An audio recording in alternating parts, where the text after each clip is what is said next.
Hello guys, আসসালামু আলাইকুম।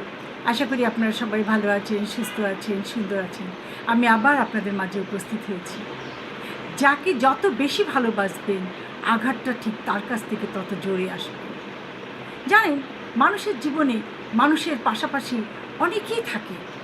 যেমন এমন অনেক মানুষ আছে যাকে খুব ভালোবাসতে ইচ্ছা করে, এমন অনেক সন্তান আছে যাকে অন্যান্য সন্তানের থেকে বেশি আদর করি, বেশি ভালোবাসি। আর আঘাতটা ঠিক সেই সন্তানের কাছ থেকেই আসে। আর যে মানুষটাকে বেশি ভালোবাসি, আঘাতটা ঠিক তার কাছ থেকেই আসে। সে আঘাতটা সহ্য করার মতো নয়। যে সন্তানটাকে আপনি বেশি ভালোবাসছেন, না খাইয়ে তাকে খাইয়েছেন, তাকে বড় করেছেন, অন্যান্য সন্তানদের থেকে তাকে আলাদা করে বড় করেছেন, আঘাতটা কিন্তু সেই বেশি দিবে। এক ভদ্রমহিলা তার ছোটো ছেলেকে খুব ভালোবাসতেন। ফার্স্ট বয়, ফার্স্ট ডিভিশন পাচ্ছে, স্ট্যান্ড করে যাচ্ছে, মাস্টার্স কমপ্লিট করছে। তারপর সে তার মাকে ভালোবাসত, মাও তাকে খুব ভালোবাসত। না খেয়ে ছেলের জন্য আগেই খাবার তুলে রাখত।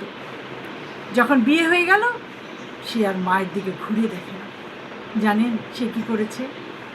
অন্যান্য দুটো ভাই আর এক বোন, এক ভাই এক বোন যখন বিদেশ চলে গেল, ছোটো ছেলে তখন কী করলো? মা বাবাকে নিয়ে যে বৃদ্ধাশ্রমে রেখে দিয়ে আসলো, জোর করে তাদের সম্পত্তি সব নিজের নামে লিখে নিল। ওই যে মায়ের একটা অন্ধ ভালোবাসা, লিখে দিল। তারপর বৃদ্ধাশ্রমে রেখে দিয়ে আসলো, একদিনও খোঁজ নিতে যায়নি। ওই ভাই বোন কেমন করে জানতে পেরে তারা ছুটে আসলো। তারপর তার বাবা মাকে বৃদ্ধাশ্রম থেকে নিয়ে বিদেশ নিয়ে চলে গেল। ছোটো ভাইটাকে একা রেখে গেল, বলে গেল কোনো দিন তুমি আর আমাদের ছায়া মারাবে না। এই হলো কথা।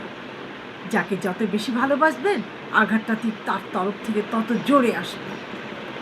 কথাগুলো যদি ভালো লাগে, সাবস্ক্রাইব করে বেল বাটন টিপেন, বেশি বেশি শেয়ার করুন। আজ এই পর্যন্ত। ভালো থাকেন, সুস্থ থাকেন। আল্লাহ হাফেজ।